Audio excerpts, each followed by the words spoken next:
ওই হঠাৎ পাড়ার ওই সুইহারিতে কার কি অসুবিধা, আমাকে তাকে নিয়ে যেতে হবে, জোর করে যেতে হবে আপনাকে। অনেক সময় আমার উপর রাগ করতো, আপনাকে যেতে হবে, এটা অধিকার।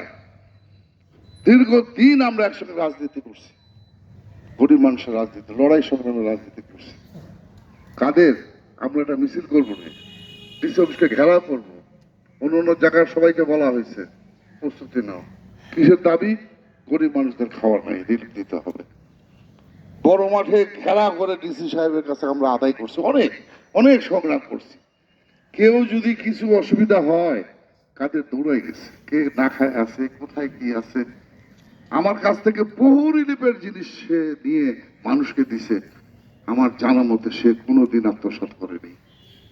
আমি শান্তি পাইতাম যখন ওই অনেক রিলিফ, অনেক বন্যা গেছে আমাদের উপর দিয়ে, আমি জনপ্রতিনিধি ছিলাম, আমি সেই রিলিফের ত্রাণগুলো তাদের হাতে চাবি দিয়ে চলে যেতাম, কাদের সবাইকে যেন সুষ্ঠুভাবে বন্টন হয় সে ম্যানেজ করতো সবাইকে নিয়ে।